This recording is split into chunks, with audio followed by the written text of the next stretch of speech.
சமூக மீடியா சொந்தங்களுக்கு வணக்கம். இன்றைய நாளிலும் மற்றும் ஒரு காணொளி ஊடாக இணைந்திருக்கின்றோம். அந்த வகையிலே உலகம் முழுவதும் தீவிர வானிலை நிகழ்வுகளும் இயற்கை மாற்றங்களும் தொடர்ந்து பல நாடுகளின் இயல்பு வாழ்க்கையை பாதித்து வருகின்றன. கடுமையான வெப்ப அலைகள், கனமழை, புயல்கள், வறட்சி மற்றும் கடல்சார் புவியியல் மாற்றங்கள் குறித்து விஞ்ஞானிகளும் வானிலை ஆய்வு நிறுவனங்களும் தொடர்ந்து கண்காணித்து எச்சரிக்கைகளை வெளியிட்டு வருகின்றன. ஒருபுறம் ஐரோப்பாவின் பல பகுதிகளில் கடுமையான வெப்ப அலை காரணமாக ஆயிரக்கணக்கானோர் பாதிக்கப்பட்டுள்ளதாக தகவல்கள் வெளியாகியுள்ளன. மறுபுறம் மேற்கு பசிபிக் பெருங்கடலில் உருவாகியுள்ள சக்தி வாய்ந்த வெப்பமண்டல புயல் சீனா மற்றும் தைவான் பகுதிகளை நோக்கி நகர்வதால் முன்னெச்சரிக்கை நடவடிக்கைகள் தீவிரப்படுத்தப்பட்டுள்ளன. இந்தியாவின் வடபகுதிகளில் கனமழை மற்றும் வெள்ள அபாயம் தொடரும் நிலையில் அமெரிக்காவின் சில பகுதிகளில் நீடித்து வரும் வறட்சி, உணவு பாதுகாப்பு மற்றும் குடிநீர் பற்றாக்குறை குறித்த கவலைகளை அதிகரித்துள்ளது. இதேவேளையில் கடலடி புவியியல் அமைப்புகள் தொடர்பான புதிய அறிவியல் ஆய்வுகளும் விஞ்ஞானிகளின் கவனத்தை ஈர்த்துள்ளன. உலகம் முழுவதும் கவனத்தை ஈர்த்துள்ள இன்றைய முக்கிய காலநிலை, சுற்றுச்சூழல் மற்றும் புவியியல் முன்னேற்றங்களின் முழுமையான தகவல்கள் இதோ. மேற்கு ஐரோப்பா தனது வரலாற்றிலேயே மிக அதிக வெப்பமான ஜூன் மாதத்தை 2026ஆம் ஆண்டு அனுபவித்துள்ளதாக ஐரோப்பிய ஒன்றியத்தின் கோப்பர்னிக்கஸ் காலநிலை மாற்ற சேவை அதிகாரப்பூர்வமாக அறிவித்துள்ளது. வெளியிடப்பட்ட தரவுகளின்படி மேற்கு ஐரோப்பாவின் ஜூன் மாத சராசரி வெப்பநிலை 20.74 பாகை செல்சியஸாக பதிவாகியுள்ளது. இது 1991 தொடக்கம் 2020 காலகட்டத்தின் சராசரியை விட 3 பாகை செல்சியஸுக்கு அதிகம் என்பதால் புதிய வரலாற்று சாதனையாக கருதப்படுகின்றது. அதேவேளை 2026 ஜூன் மாதம் உலகளவில் பதிவான இரண்டாவது அதிக வெப்பமான ஜூன் மாதமாகவும் உலக கடல்களின் ஜூன் மாத கடல் மேற்பரப்பு வெப்பநிலையும் இதுவரை இல்லாத உச்சத்தை எட்டியதாகவும் C3S தெரிவித்துள்ளது. இந்த கடுமையான வெப்ப அலையால் பிரான்ஸ், ஸ்பெயின், பெல்ஜியம் மற்றும் நெதர்லாந்து உள்ளிட்ட நாடுகளில் 4700க்கும் மேற்பட்ட கூடுதல் உயிரிழப்புகள் பதிவாகியுள்ளதாக தேசிய அதிகாரிகள் தெரிவித்துள்ளனர். மேலும் பல பகுதிகளில் மின்சார விநியோகம் பாதிக்கப்பட்டதுடன் பள்ளிகள் மூடப்பட்டன. காட்டுத்தீ மற்றும் வறட்சி நிலையும் தீவிரமடைந்தது. கோப்பர்னிக்கஸின் தகவலின்படி ஸ்பெயின் முதல் இத்தாலி, ஜெர்மன், ஆஸ்திரேலியா மற்றும் ஐக்கிய ராஜ்யம் வரை பரவியுள்ள மேற்கு ஐரோப்பா கடந்த 3 மாதங்களில் 3வது கடுமையான வெப்ப அலையை சந்தித்துள்ளது. ஐரோப்பிய மத்திய காலநிலை முன்னறிவிப்பு மையத்தின் வியூக தலைவர் சமந்தா பர்கஸ் கூறுகையில் 2026 ஜூன் மாதம் காலநிலை எவ்வளவு வேகமாக மாறி வருகின்றது என்பதை தெளிவாக வெளிப்படுத்தியுள்ளது. வெப்ப அலைகள், வெப்பமடைந்த கடல்கள் மற்றும் அவற்றால் மனிதர்கள், சுற்றுச்சூழல் மற்றும் உள்கட்டமைப்புகளுக்கு ஏற்படும் அபாயங்கள் தொடர்ந்து அதிகரித்து வருகின்றன என்றார். இதற்கிடையில் உலக வானிலை அமைப்பு தொழில்மயமாக்கலுக்கு முந்தைய காலத்துடன் ஒப்பிடும்போது பசுமை இல்ல வாயுக்கள் காரணமாக பூமியின் சராசரி வெப்பநிலை ஏற்கனவே சுமார் 1.4 பாகை செல்சியஸ் உயர்ந்துள்ளதாக தெரிவித்துள்ளது. லண்டன் இம்பீரியல் கல்லூரியின் காலநிலை விஞ்ஞானி ஜோரி ட்ரோகல்ஜ் வெப்ப அலைகளுக்கும் புவி வெப்பமயமாதலுக்கும் இடையிலான தொடர்பு மிகவும் தெளிவானது. பூமி அதிகமாக வெப்பமடையும் போது வெப்ப அலைகளும் அதிக தீவிரத்துடனும் அடிக்கடியும் ஏற்படும் என்று எச்சரித்துள்ளார். சீனாவும் தைவானும் கடந்த 40 ஆண்டுகளில் இல்லாத அளவிற்கு மிகப்பெரிய மற்றும் பேரழிவை ஏற்படுத்தக்கூடிய சூப்பர் புயல் பாவியை எதிர்கொள்ள தீவிர தயார் நிலையில் ஈடுபட்டுள்ளன. மணிக்கு சுமார் 200 கிலோமீட்டர் வேகத்தில் சூறாவளி காற்றுடன் நகரும் இந்த புயல் சுமார் 1000 கிலோமீட்டர் அகலத்தில் பரவி இருப்பதாக வானிலை மையங்கள் தெரிவித்துள்ளன. இதன் காரணமாக தைவான், சீனாவின் கிழக்கு கடற்கரை மற்றும் ஜப்பானின் ஒகினாவா பகுதிகளில் உச்சக்கட்ட எச்சரிக்கை விடுக்கப்பட்டுள்ளது. தைவான் அதிகாரிகளின் கணிப்பின்படி வடக்கு மலைப்பகுதிகளில் 1 மீட்டர் வரை கனமழை பெய்யக்கூடும். இதையடுத்து 29,000க்கும் மேற்பட்ட ராணுவ வீரர்கள் மீட்பு மற்றும் அவசர உதவி பணிகளுக்காக தயார் நிலையில் நிறுவப்பட்டுள்ளனர். சீனாவின் தேசிய வானிலை மையம் பாவி புயல் சனிக்கிழமை மாலை புஜிஜான் மாகாணத்தில் கரையை கடக்கும் என கணித்துள்ளது. தைவான் வானிலை ஆய்வு மையம் 1987க்கு பிறகு தீவை எச்சரித்தும் மிகப்பெரிய புயலாக இது அமையலாம் என்று எச்சரித்துள்ளது. இதற்கிடையில் கடந்த வாரம் தாக்கிய மிசாக் புயலால் சீனாவின் குவாங்சி மாகாணத்தில் ஏற்பட்ட வெள்ளத்தில் குறைந்தது 39 பேர் உயிரிழந்ததுடன் 9 பேர் இன்னும் காணாமல் போயுள்ளனர். பல பகுதிகளில் மீட்பு பணிகள் இன்னும் தொடர்கின்றன. புதிய புயல் தாக்கும் முன்பே மக்கள் பாதுகாப்பான இடங்களுக்கு மாற்றப்பட்டு வருகின்றனர். தைவானின் வடகிழக்கு துறைமுகங்களில் நூற்றுக்கணக்கான மீன்பிடி படகுகள் பாதுகாப்பாக நிறுத்தப்பட்டுள்ளன. குடியிருப்பாளர்கள் மணல் மூட்டைகளை சேகரித்து வீடுகளை பாதுகாக்கும் பணிகளில் ஈடுபட்டுள்ளனர். விவசாயிகளும் புயல் வருவதற்கு முன்பே அவசரமாக அறுவடை செய்து வருகின்றனர். இதன் தாக்கம் ஜப்பானிலும் எதிரொலித்துள்ளது.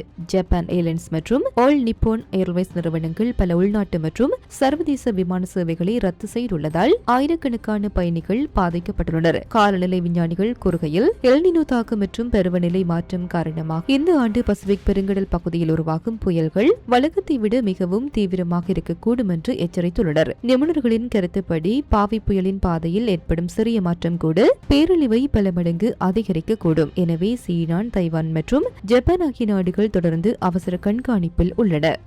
இந்தியாவின் தேசிய தலைநகர் பிராந்தியமான டெல்லி, நொய்டா, குருகிராமம் மற்றும் சுற்றுவட்டார பகுதிகளில் இன்று அதிகாலை முதல் பெய்து வரும் கனமழை இயல்பு வாழ்க்கையை கடுமையாக பாதித்துள்ளது. கனமழையால் பல தாழ்வான பகுதிகள் வெள்ளநீரில் மூழ்கியுள்ளதுடன் புதுடெல்லி ரயில் நிலையம், முனிர்கா, டெல்லி நொய்டா விரைவுச்சாலை உள்ளிட்ட முக்கிய இடங்களில் தண்ணீர் தேங்கியதால் போக்குவரத்து நெரிசல் ஏற்பட்டுள்ளது. நிலைமையின் தீவிரத்தை கருத்தில் கொண்டு இந்திய வானிலை ஆய்வு மையம் டெல்லிக்கு ஆரஞ்சு எச்சரிக்கை விடுத்துள்ளதுடன் டெல்லி NCRின் சில பகுதிகளுக்கு ரெட் அலர்ட்டும் அறிவிக்கப்பட்டுள்ளது. வானிலை முன்னறிவிப்பு நிறுவனமான ஸ்கைமெட் வெதர் வெளியிட்ட கணிப்பின்படி அடுத்த 24 மணி நேரத்தில் கிழக்கு டெல்லி, கிழக்கு NCR, நொய்டா, காசியாபாத், பக்பத் மற்றும் மிராட் பகுதிகளில் 180 முதல் 250 மில்லிமீட்டர் வரை கனமழை பெய்யக்கூடும். அதேவேளை மத்திய டெல்லி, குருகிராம் மற்றும் பரிதாபாத் பகுதிகளில் 80 முதல் 150 மில்லிமீட்டர் வரை மழை பதிவாகும் வாய்ப்பு இருப்பதாக தெரிவிக்கப்பட்டுள்ளது. தொடர் மழையால் ஈஸ்ட் ஆஃப் கைலாஷ் பகுதியில் 2 பெரிய மரங்கள் வேரோடு சாய்ந்து விழுந்ததால் போக்குவரத்து பாதிக்கப்பட்டது. ஒன்று இஸ்கான் கோயில் அருகிலும் மற்றொன்று தேசிய நிறுவனம் முன்பும் விழுந்ததாக அதிகாரிகள் தெரிவித்துள்ளனர். ஸ்கைமெட் நிறுவனத்தின் விளக்கப்படி பருவமழை பள்ளத்தாக்கில் உருவாகும் குறைந்த காற்றழுத்த அமைப்பு டெல்லிக்கு வடக்கே நகர்வதால் தீவிரமான மழை மேகங்கள் உருவாகி தொடர்ந்து கனமழை பெய்து வருகின்றது. அடுத்த சில மணி நேரங்களிலும் கனமழை தொடரும் என்பதால் தாழ்வான பகுதிகளில் வசிப்பவர்கள், வாகன ஓட்டிகள் மற்றும் பொதுமக்கள் தேவையற்ற பயணங்களை தவிர்த்து அதிகாரிகளின் அறிவுறுத்தல்களை பின்பற்றுமாறு வானிலை அதிகாரிகள் அறிவுறுத்தியுள்ளனர். உலகம் முழுவதும் எல்னினோ தாக்கம் தொடர்ந்து வலுப்பெற்று வரும் நிலையில் அடுத்த ஒரு வாரத்தில் பல நாடுகளில் வெள்ளம், கடும் வறட்சி, அசாதாரண வெப்பம் மற்றும் திடீர் வெள்ள அபாயம் அதிகரிக்கும் என FEWS நெட் வெளியிட்டுள்ள புதிய உலகளாவிய வானிலை அறிக்கை எச்சரித்துள்ளது. அறிக்கையின்படி கிழக்கு ஆப்பிரிக்கா, வடகிழக்கு மத்திய ஆசியா, மத்திய அமெரிக்கா, இஸ்பானியோலா மற்றும் வடதென் அமெரிக்காவின் சில பகுதிகளில் வறண்ட மற்றும் அதிக வெப்பமான வானிலை தொடரும் என தெரிவிக்கப்பட்டுள்ளது. தெற்கு சூடானின் சுட் சதுப்பு நில பகுதிகளில் வெள்ளப்பெருக்கு தொடர்ந்து நீடித்து வருகிறது.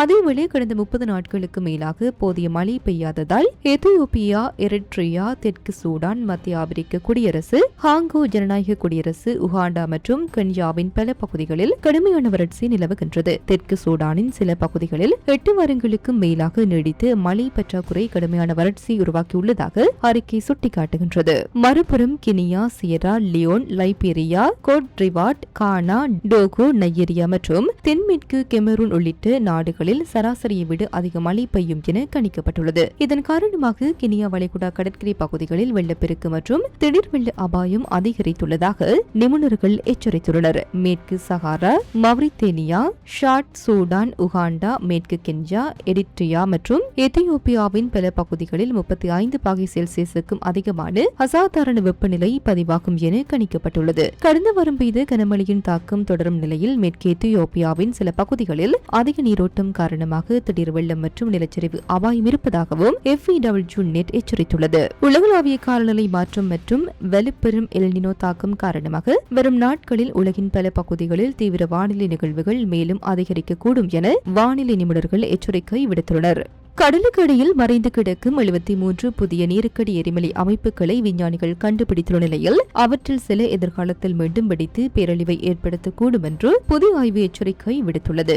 இந்த ஆய்வு nature communication earth and environment அறிவியல் இதழில் வெளியிடப்பட்டுள்ளது. இதில் செவ்வாய் கிரகத்தில் விண்கல் மோதல் பள்ளங்களை கண்டறிய பயன்படுத்தப்பட்டு தொழில்நுட்பம் முதன்முறையாக கடலடி பகுதியில் பயன்படுத்தப்பட்டு இந்த முக்கிய கண்டுபிடிப்பு மேற்கொள்ளப்பட்டுள்ளது. ஆரம்ப ஆய்வில் 87,435 சந்தேகத்திற்கிடமான கடலடி கட்டமைப்புகள் ஆய்வு செய்யப்பட்டன. பின்னர் அவை வடிகட்டப்பட்டு இறுதியாக 73 புதிய நீருக்கடி எரிமலை அமைப்புகள் இருப்பது உறுதி செய்யப்பட்டது. விஞ்ஞானிகள் விளக்குவதன்படி எரிமலை வெடிப்புக்கு பிறகு அதன் உச்சி பகுதி சரிந்துருவாகும் பெரிய பள்ளங்களே எரிமலை குழிகள் ஆகும். இவை அனைத்தும் முற்றிலும் செயலிழந்தவை என்று கருத முடியாது. சில அமைப்புகள் எதிர்காலத்தில் மீண்டும் செயல்பட்டு வெடிக்கும் வாய்ப்பு இருப்பதாக ஆய்வாளர்கள் எச்சரித்துள்ளனர். இதற்கு மிகப்பெரிய உதாரணமாக 2022 ஆண்டு டோங்கோ அருகே கடலுக்கு அடியில் ஏற்பட்ட எரிமலை வெடிப்பு குறிப்பிடத்தக்கது.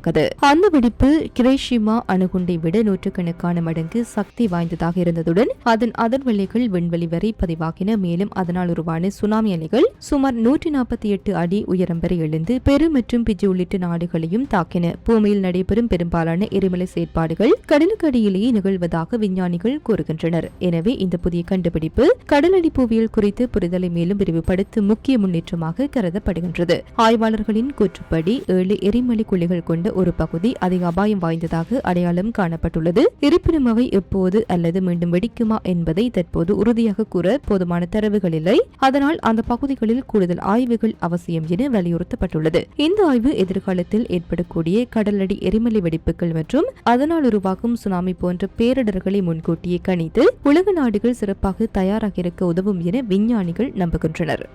இத்துடன் குறித்த காணொலி நிறைவு பெறுகின்றது. இது தொடர்பிலான உங்களுடைய கருத்துக்களை கமெண்ட் வாயிலாக தெரிவிக்கலாம். இது போன்ற பல செய்திகளை தெரிந்து கொள்ள நம்முடைய சமூக மீடியா யூடியூப் சேனலை சப்ஸ்கிரைப் செய்து அருகில் உள்ள பெல் பட்டனை கிளிக் செய்யுங்கள். மேலும் செய்திகளை உடனுக்குடன் தெரிந்து கொள்ள சமூகமீடியா.com என்ற இணையதளத்தின் வாயிலாக எங்களுடன் இணைந்திருங்கள்.